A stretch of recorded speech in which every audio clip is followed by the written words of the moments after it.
Chapter 1. The Garage Confession. The January air was sharp enough to make Kevin Reynolds' breath curl like smoke as he stood in his garage, pretending to care about the mess on his workbench. A half-empty coffee mug sat precariously on a stack of old magazines, and a rusted wrench lay beside a box of nails he hadn't touched in years. The truth was, Kevin wasn't fixing anything. He was hiding from the silence of his own house, from the feeling that he'd become a background character in his own life. Jeff, his older brother by 3 years, leaned against the hood of Kevin's SUV, arms crossed, watching him fumble with a screwdriver like it was a foreign object. "You've been staring at that thing for 20 minutes, Jeff said, his voice carrying that familiar mix of sarcasm and concern. "You planning to fix something or just hypnotize it?" Kevin smirked without looking up. "I'm thinking. Thinking looks a lot like sulking," Jeff replied, pushing off the car and walking closer. "What's going on?" Kevin set the screwdriver down and exhaled slowly, the kind of breath that carried more weight than air. "I don't know, man. I feel invisible." Jeff raised an eyebrow. "Invisible?" "Yeah." Kevin rubbed the back of his neck, searching for words that didn't sound pathetic. "Like, I had a family one day, and the next, it's like they don't need me anymore. Alice and Susan, they're like best friends now. They've got their own little world, and I'm just passing through." Jeff didn't interrupt. He knew better than to fill the silence too soon. Kevin's voice cracked slightly as he continued. "I can't even remember the last time they gave me a birthday present, or said, 'Happy Father's Day.' I mean, I'm not asking for fireworks, Jeff. Just something. Anything that says, 'Hey, we see you. You matter.'" Jeff's jaw tightened. He hated seeing his brother like this, shoulders slumped, eyes dull, like someone had stolen the color from his life. "Kev, have you talked to Alice about this?" Kevin laughed bitterly. "When? Between her Zoom calls and Susan's soccer practice? I'm lucky if I get a 'hey, can you pick up milk?' before she's out the door." Jeff leaned against the workbench, his tone softening. "Look, I'm not going to tell you to pack your bags, but you got to fight for this, man. If you fight and nothing changes, then yeah, maybe you think about protecting yourself. But don't just fade out." Kevin stared at the concrete floor, tracing cracks with his eyes like they were escape routes. "I don't want a divorce, Jeff. God, no. I love Alice. I love Susan. But I'm not sure how much longer I can keep living like I don't matter." The garage fell silent except for the hum of the old fridge in the corner. Jeff reached out, gave Kevin's shoulder a firm squeeze, the kind that said more than words ever could. Neither of them noticed the shadow by the window. Susan stood there, pressed against the cold siding, her breath fogging the glass. At first, she'd only come out to ask if her dad wanted breakfast. But then she heard his voice, low, heavy, breaking in places she'd never heard before. Invisible. Forgotten. Leaving. Her stomach twisted. Dad was going to leave? No, he couldn't. He was the steady one, the safe one. The one who always showed up at her games even when Mom was stuck at work. How could he think they didn't love him? Susan's eyes burned as tears welled up. She clamped a hand over her mouth to keep from sobbing out loud. When Kevin said, "I'm not sure how much longer I can keep living like this," something inside her cracked wide open. She couldn't listen anymore. Quiet as a whisper, Susan backed away from the window, her sneakers crunching softly on the frosted grass. Then she ran through the side door, down the hall, into the kitchen where the smell of burnt toast hung in the air. "Mom!" she cried, voice trembling as she burst into the room. Alice looked up from the stove, startled, spatula in hand. "Susan? What's wrong?" Susan's cheeks were streaked with tears, her breath coming fast. Dad's in the garage with Uncle Jeff. He said he feels invisible. He said he doesn't think we love him anymore. Her voice broke. "He thinks he's gonna leave us." The spatula clattered to the floor. Alice froze, her heart slamming against her ribs. For a second, the world tilted. The kitchen, the smell of coffee, the faint hum of the dishwasher. All of it blurred behind the words her daughter had just spoken. "Kevin. Leaving." Alice gripped the counter, steadying herself. "Susan, slow down. What exactly did he say?" Susan shook her head, sobbing harder now. "I don't know all of it, but he sounded so sad, Mom. Like he's given up." Alice's throat tightened. She thought everything was fine. Busy, yes, chaotic, sure, but fine. They had a good life, didn't they? Nice house, good jobs, a daughter who was thriving. How could Kevin feel invisible in all of that? The smoke alarm shrieked suddenly, yanking Alice back to the present. She cursed under her breath, grabbed the pan off the burner, and waved a dish towel at the alarm.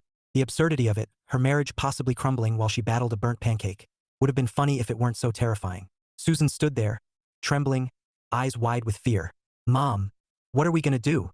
Alice swallowed hard, forcing calm into her voice even as panic clawed at her chest. "We're going to fix this," she said, more to herself than to Susan. "I promise you we're going to fix this." But as she stared at the charred pancake in the sink, one thought echoed louder than the alarm still beeping overhead. When was the last time she really looked at her husband? Chapter 2. Susan's panic, Susan Reynolds had never felt her heart race like this. Not even during last season's soccer finals when she missed the winning goal.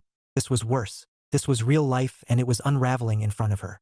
She sat at the kitchen table, knees pulled up to her chest, watching her mom pace like a woman possessed. Alice Reynolds was usually the calm one, the voice of reason when Susan forgot her homework or when Kevin burned the burgers on the grill. But now, Alice looked like someone had yanked the rug out from under her entire world. "Mom," Susan whispered, her voice cracking. "What if he really leaves?" Alice stopped mid-step, gripping the back of a chair as if it were the only solid thing in the room. Her mind was a storm, Kevin's words echoing through her head, Susan's tear-streaked face twisting the knife deeper. Invisible. Forgotten. Leaving. "No," Alice said firmly, though her voice trembled at the edges. "He's not leaving. He's frustrated, that's all. We've been busy, and maybe we haven't." She trailed off, biting her lip. The truth was ugly. She hadn't really looked at Kevin in months. Not looked, not seen. She'd been too busy juggling work deadlines and Susan's endless school activities to notice the man who made all of it possible. Susan sniffled, wiping her nose with the sleeve of her hoodie. "He sounded so sad. Mom, like he doesn't think we care." Alice's chest tightened. She wanted to say, "Of course we care. Of course we love him." But words felt flimsy right now, like paper shields against a hurricane. She needed a plan. Something real. Something that would remind Kevin he wasn't invisible. The smoke alarm shrieked again, as if mocking her. Alice groaned, grabbed the broom, and jabbed at the button until silence returned. The burnt pancake sat in the sink like a crime scene. Susan gave a shaky laugh through her tears. "Mom, you're not exactly helping the 'we've got it together' vibe." Alice shot her a look, then laughed too. A short, brittle sound that cracked under the weight of everything. "You're right. We're a mess." Susan slid off the chair and hugged her mom tight. Alice held her close, breathing in the familiar scent of shampoo and teenage chaos. For a moment, the world steadied. Then Susan pulled back, eyes fierce despite the tears. "We have to fix this. We can't let Dad feel like that. He's Dad." Alice nodded, resolve hardening like steel beneath her panic. "We will. I promise." The promises were easy. Fixing 15 years of marriage that had quietly slipped into autopilot? That was going to take more than words. Alice glanced toward the garage door, where Kevin's muffled voice still drifted faintly. She imagined him standing there, shoulders heavy, wondering if anyone noticed him at all. The thought made her stomach twist. She grabbed her phone, thumb hovering over her best friend's contact. If anyone could help her figure out how to pull her marriage out of the quicksand, it was Jenna, the queen of blunt advice and Pinterest boards. Susan watched her mom with wide eyes. "What are you doing?" Alice forced a smile. "Starting a rescue mission." Susan's lips curved into a shaky grin. "Operation Save Dad?" Alice chuckled softly. "Exactly." But as she hit call, one question burned in her mind, louder than the dial tone. When did loving Kevin become something she had to schedule? Chapter 3. Kevin's quiet resolve. The hardware store smelled like sawdust and ambition, the kind of place where men came to buy things they didn't need for projects they'd never finish. Kevin Reynolds stood in aisle 7, staring at a wall of power drills like they held the answer to his life. He didn't need a drill. He didn't even have a project. But somehow, standing here felt better than standing in his own kitchen, where the silence between him and Alice had grown so thick he could almost choke on it. Kevin ran a hand through his hair, exhaling slowly. He wasn't angry, not really, just tired. Tired of feeling like a ghost in his own home.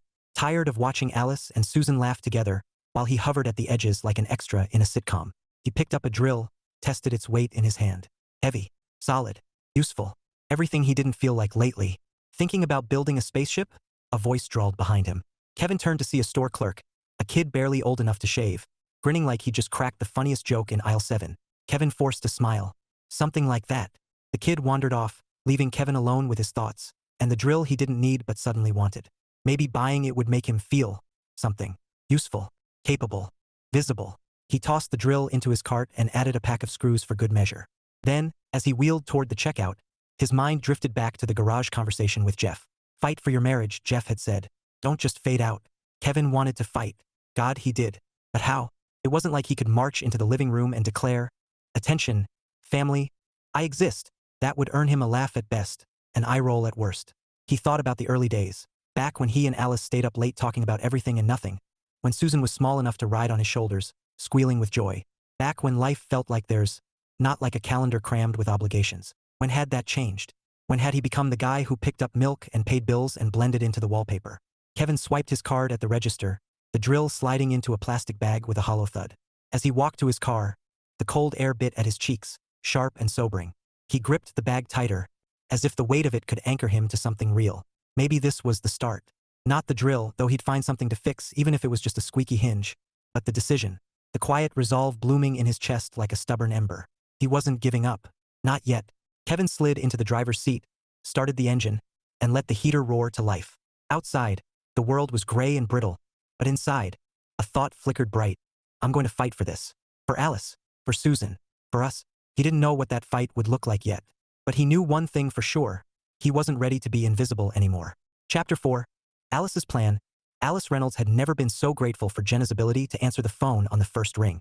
Her best friend's voice burst through the speaker like a caffeine shot. Girl, you sound like someone just told you leggings are canceled. What's wrong? Alice gripped the edge of the counter, lowering her voice even though Susan had retreated upstairs. It's Kevin. Jenna, he thinks we don't love him anymore. Susan overheard him talking to Jeff in the garage. He said he feels invisible. There was a pause, then Jenna's trademark bluntness. Well, do you? Alice's stomach lurched. Of course I do. I love him. She glanced around the kitchen. At the calendar crammed with Susan's activities. At the laptop blinking with unread emails. I've been busy. We've all been busy. Jenna snorted. Busy is the gateway drug to divorce, honey. You need to fix this before he starts Googling single dad apartments. Alice winced. I know. I don't even know where to start. Start with reminding him he's still the guy you married, Jenna said matter-of-factly. Plan something. A date. A weekend. Something that says, hey, I see you. Alice nodded, chewing her lip. A date. That sounded doable. Romantic, even. Except, when was the last time she planned a date? Their last night out had been a PTA fundraiser where Kevin spent most of the evening talking to the math teacher about fantasy football. I'll figure something out, Alice said, more to convince herself than Jenna. Good. And make it fun. Sexy, even. Alice blinked. Sexy. Yes, sexy. You've been married 15 years, not dead. Throw on something that isn't a cardigan. Light candles. Whisper things that make him blush. Alice laughed nervously. I don't even know what to whisper anymore. Google it, Jenna said with a wicked grin Alice could practically hear through the phone. There's a whole internet out there.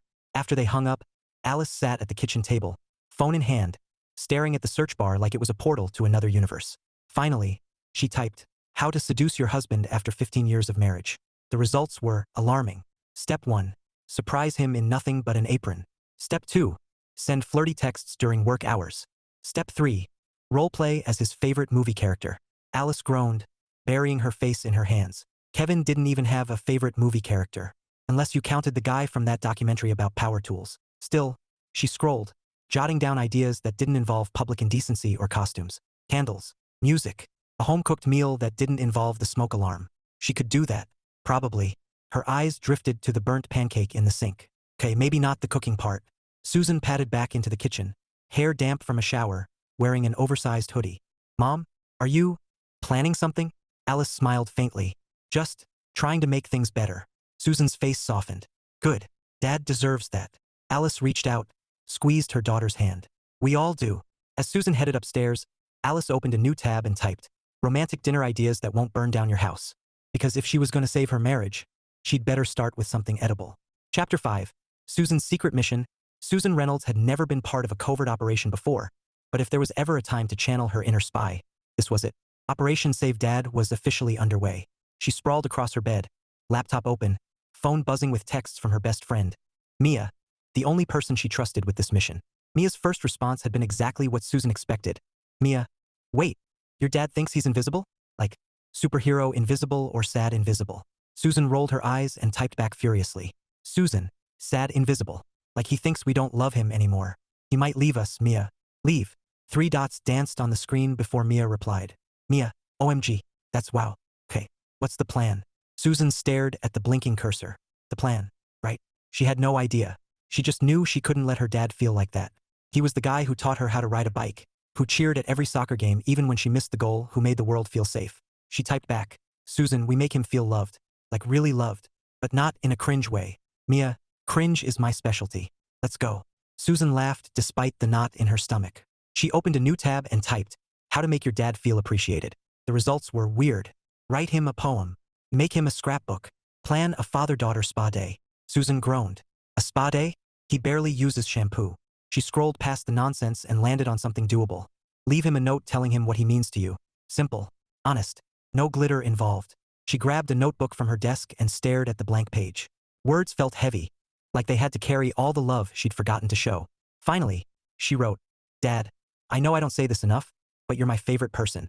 You've always been there for me, even when I'm too busy to notice. I love you. Please don't ever think you're invisible, because you're everything to me." Her throat tightened as she read it back. It wasn't perfect, but it was real. She folded the note and slipped it into an envelope, doodling a tiny soccer ball on the corner because, well, it was their thing. Now, where to hide it? His briefcase. He always took that to work. Perfect. Susan crept downstairs like a ninja, praying her mom wasn't around to ask questions. The briefcase sat by the door, black and boring, just like always. She slid the envelope inside, heart pounding like she was planting evidence in a crime drama. Mission accomplished. Almost. Because as she tiptoed back upstairs, another thought hit her like a rogue soccer ball. A note was nice, but what if it wasn't enough? What if Dad needed more than words? She flopped onto her bed, texting Mia again. "Susan, we need a bigger plan. Like family stuff. Something fun. Something that makes him feel like he belongs." "Mia, like a game night? Or a TikTok dance?" Susan snorted. Dad doing a TikTok dance? That would kill him faster than heartbreak. But a game night? That could work. Something simple. Something that said, "We want you here." Susan grinned, hope flickering like a tiny flame. Operation Save Dad wasn't over. It was just getting started. Chapter 6. The awkward date. Alice Reynolds had never felt more nervous about a dinner in her life, which was ridiculous, considering she'd hosted Thanksgiving for 20 people without breaking a sweat. But this wasn't about turkey or cranberry sauce. This was about Kevin. About reminding him he wasn't invisible. About saving 15 years of marriage from quietly slipping into the cracks of routine. The dining room looked decent. Candles flickered on the table, casting a warm glow over the mismatched placemats she'd dug out of the linen drawer. A bottle of wine stood proudly in the center, flanked by 2 glasses that didn't match but looked romantic enough if you squinted.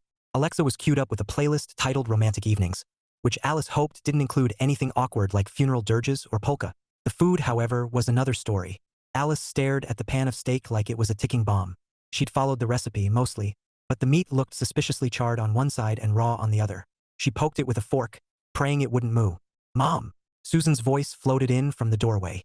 She leaned against the frame, arms crossed, wearing an expression that said she was equal parts amused and concerned. "You're burning something again." Alice groaned. "It's fine. It's rustic." Susan smirked. "Rustic smells like smoke." "Go upstairs," Alice hissed, waving her spatula like a weapon.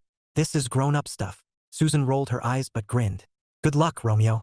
Then she vanished, leaving Alice to her culinary crisis. By the time Kevin's car pulled into the driveway, Alice had managed to plate the steak in a way that almost looked intentional. She lit the last candle, smoothed her hair, and tried to ignore the faint haze of smoke lingering in the air. The front door opened. Kevin stepped inside, briefcase in hand, looking tired but handsome in that understated way that had always made her heart skip. He froze when he saw the dining room. Did someone die?" he asked, eyeing the candles. Alice laughed nervously. "No. Surprise. I thought we could have a nice dinner. Just the 2 of us." Kevin blinked, clearly thrown. "Wow. Okay. This is unexpected." "Good unexpected," Alice said quickly, ushering him toward the table. "Sit. Relax. I'll pour the wine." Kevin set down his briefcase, loosening his tie as he glanced around like he'd stepped into an alternate universe. "Alexa, play something romantic," Alice said, and immediately regretted it when the speaker chirped, playing funeral classics. The haunting strains of an organ filled the room. Alice lunged for her phone. "No. Alexa, stop." The music cut off, leaving an awkward silence that Kevin broke with a chuckle. "This is definitely memorable," he said, sinking into his chair. Alice poured the wine, trying to salvage the mood. "So, how was your day?" Kevin shrugged. "Same old. Meetings. Emails. Bought a drill."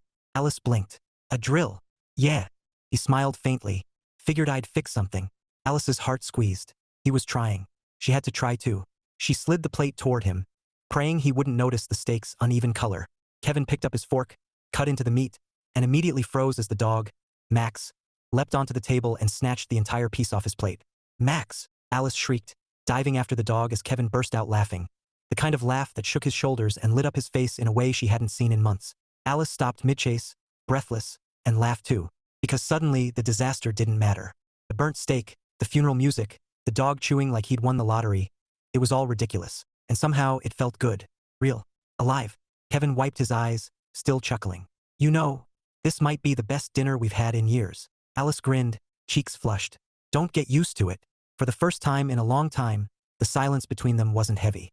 It was warm, comfortable, and as they clinked mismatched glasses over a plate of stolen steak scraps, Alice thought, maybe saving a marriage didn't start with perfection. Maybe it started with laughter. Chapter 7. The unexpected text, Alice Reynolds stared at her phone like it was a ticking bomb. Jenna's voice echoed in her head. Send flirty texts during work hours. Men love that. Easy for Jenna to say, she was practically fluent in sass. Alice, on the other hand, hadn't sent a flirty text since flip phones were a thing. Still, she was determined. Last night's dinner had cracked something open. A laugh, a spark, and she wasn't about to let it fizzle. The Kevin needed to feel wanted. Then by God, she was going to make him blush. She opened a new message and typed, Alice, thinking about you. Can't wait to see you tonight. Simple, sweet, safe. She hit send before she could overthink it. Seconds later, Jenna's advice whispered again. Spice it up. Alice chewed her lip, then typed another. Alice, wish you were here. I'd make you forget all about that drill. She grinned at her own cleverness, until autocorrect struck like a vengeful god. Her phone chirped. Message sent. Alice, wish you were here. I'd make you forget all about that dill. Dill. As in the herb. Alice's eyes widened in horror. Oh no, no, no. Before she could fix it, Kevin replied. Kevin, are we talking about pickles now? Alice slapped a hand over her face. Kill me now. She typed back frantically. Alice, drill. I meant drill, not dill.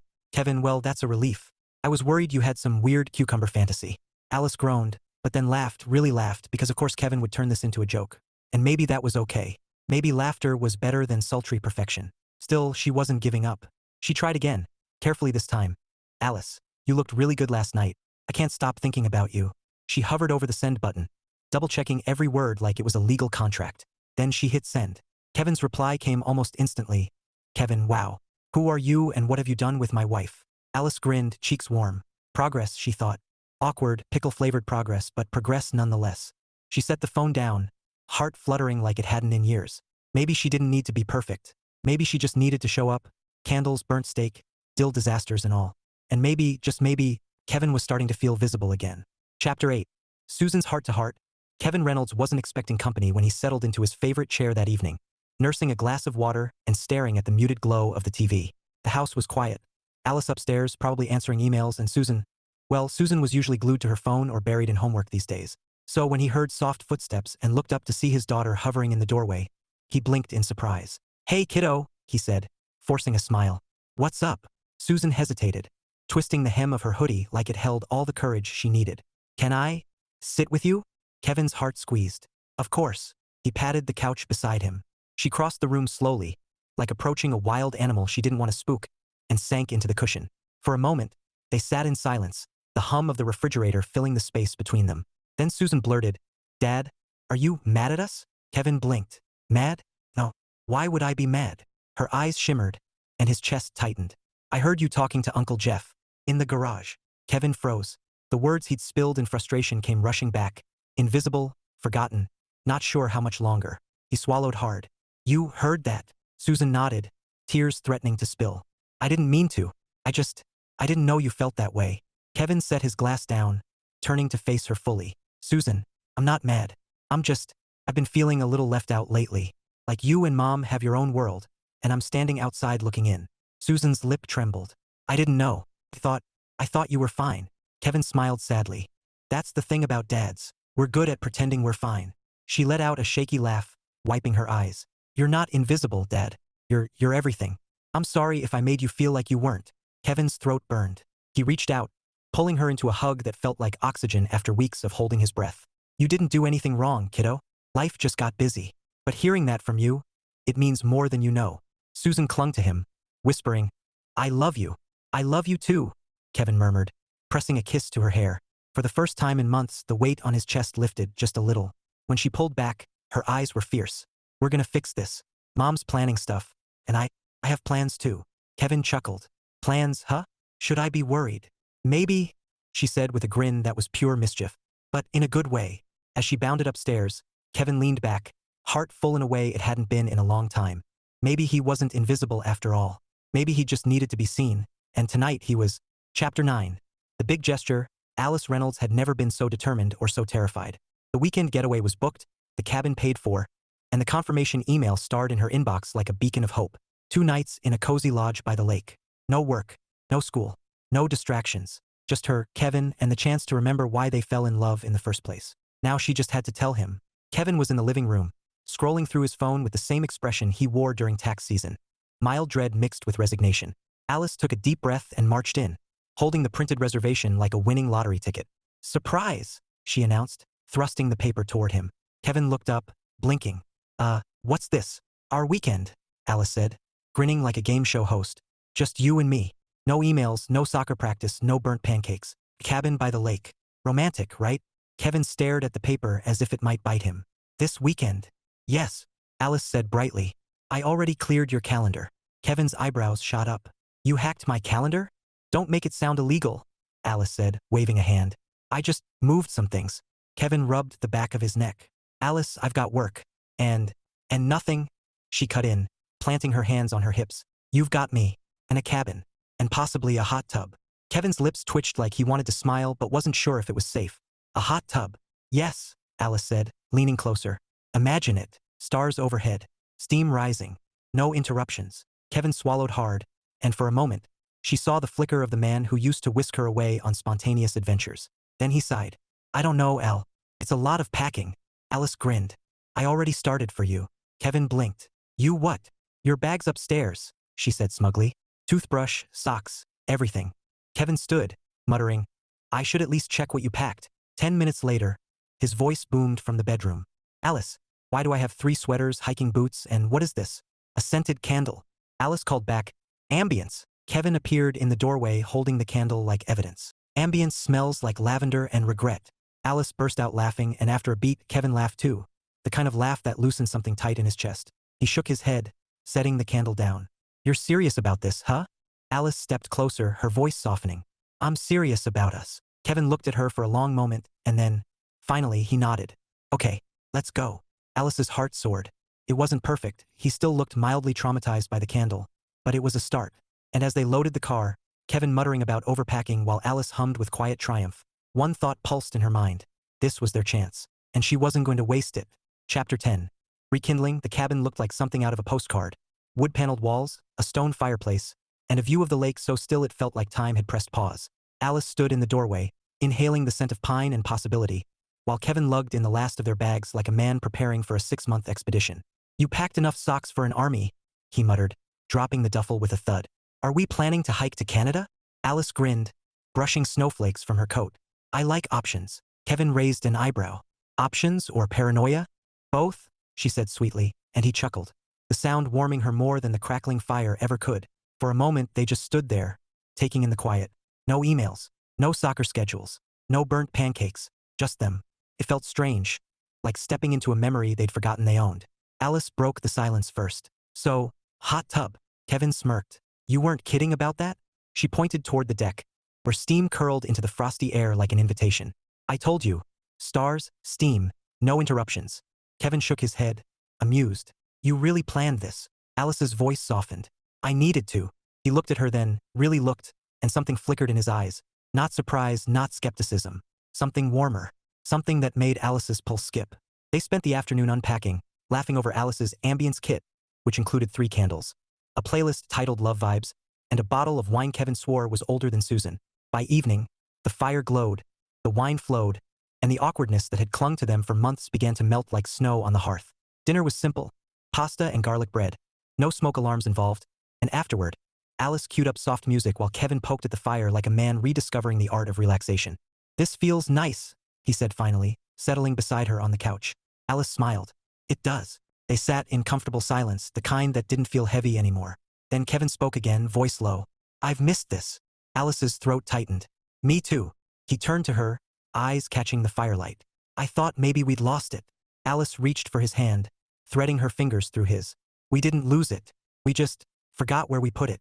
Kevin laughed softly, and then, slowly, like testing a bridge, he leaned in.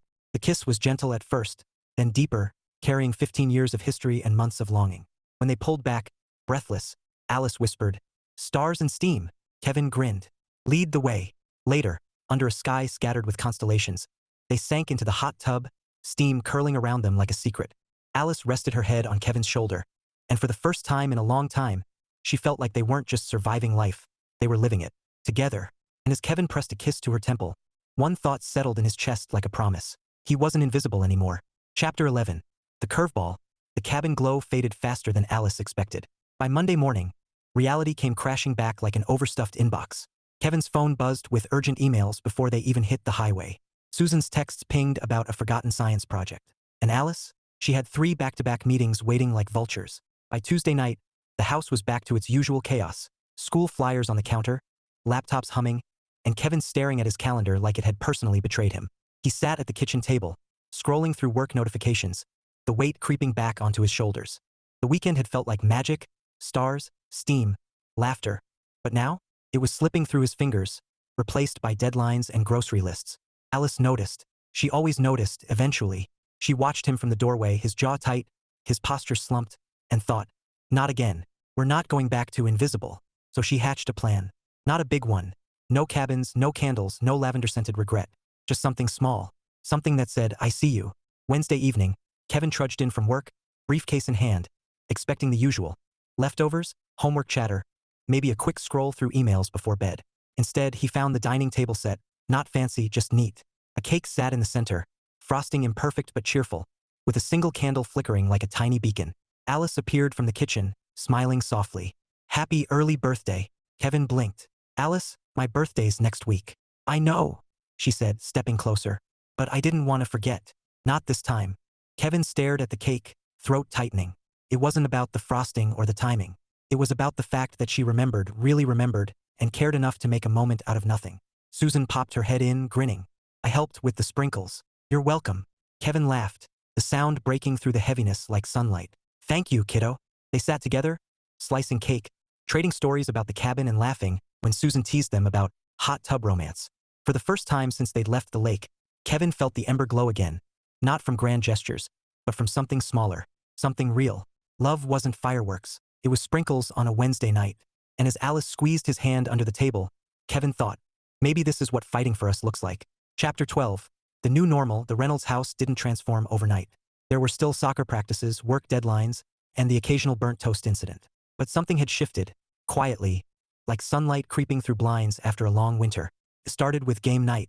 Susan had pitched the idea with all the enthusiasm of a teen trying to sound casual while secretly orchestrating world peace. We should, play something. Together. Family bonding. Kevin had raised an eyebrow. Family bonding? Is this a trap? Susan grinned. Only if you lose. So Friday night found them around the coffee table. A stack of board games between them and a bowl of popcorn that Max the dog kept trying to steal. Alice picked Scrabble, Kevin lobbied for Monopoly, and Susan declared both boring before pulling out Pictionary. 2 hours later, the living room was a battlefield of laughter and terrible drawings. Kevin's attempt at a giraffe looked like a mutant llama. Alice's sketch of a toaster was mistaken for a UFO. Susan laughed so hard she fell off the couch, and Kevin laughed so hard he forgot about the emails waiting in his inbox. It wasn't just game night. It was dinners where phones stayed in pockets. It was Susan dragging Kevin into the kitchen to taste test her questionable smoothie experiments. It was Alice slipping notes into Kevin's briefcase. Tiny reminders that said things like you matter and don't forget the dill or drill. Life was still messy, but it was their mess. Shared. Seen. One evening, as they cleared the table after dinner, Kevin paused, watching Alice laugh at something Susan said. Her hair was pulled back, her cheeks flushed from laughter, and for a moment, Kevin felt that same spark he'd felt years ago, the one that had made him fall in love in the first place. Alice caught his gaze and smiled, soft and knowing. Kevin smiled back, squeezing her hand under the table. No grand gestures, no cabins, just this ordinary magic. Later that night, as Susan disappeared upstairs and Max snored on the rug, Kevin sank into the couch beside Alice. He said quietly, I think we're getting pretty good at this. Alice tilted her head. At what? Us, he said simply. She leaned against him, her voice warm. We never stopped being good at us. We just needed a reminder. Kevin kissed her temple, heart steady and full. For the first time in a long time, he didn't feel invisible. He felt seen, loved, home. Chapter 13. Epilogue. Next New Year. The living room glowed with soft lamplight, the faint hum of laughter drifting from the kitchen where Susan and her best friend were raiding the fridge for leftover holiday cookies. Outside, snowflakes fell like whispers, blanketing the street in quiet magic. Kevin Reynolds stood by the stereo, scrolling through playlists until he found the one he'd been saving all year, throwback love songs. He hit play, and the familiar notes of an old favorite filled the room, warm and nostalgic. Alice looked up from the couch, eyebrows arching. Is this? Kevin grinned, extending a hand like a man about to make the cheesiest move in history. Dance with me. Alice laughed, shaking her head. Kevin, it's almost midnight. Susan's going to walk in and… Let her, he said softly. It's New Year's Eve, and I owe you a dance. Alice hesitated only a second before slipping her hand into his. He pulled her close, and suddenly they were swaying in the living room, just like they had 15 years ago when life was simpler and love was loud. The music wrapped around them, and for a moment, the world fell away. No deadlines, no soccer schedules, no invisible walls. Just Kevin and Alice, moving in rhythm to something they'd almost forgotten but never truly lost. From the kitchen doorway, Susan appeared, cookie in hand, rolling her eyes with theatrical flair. "Seriously? You guys are so cringe." Alice laughed against Kevin's shoulder. "Happy New Year, sweetheart." Susan smirked, but her eyes softened. "Happy New Year, Mom, Dad." Kevin winked at her. "Don't pretend you're not impressed by my moves." Susan snorted. "Moves? You're basically slow-motion walking." Kevin laughed, spinning Alice gently as Susan disappeared upstairs, muttering something about parents being weird. Alice leaned in, whispering against his ear. "Ignore her. You're perfect." Kevin's heart swelled, steady and sure. Perfect wasn't candles or cabins or grand gestures. Perfect was this ordinary magic, laughter in the kitchen, music in the living room, and the woman he loved in his arms. As the clock struck midnight and fireworks bloomed faintly in the distance, Kevin kissed Alice like a promise renewed. He wasn't invisible anymore. He was home.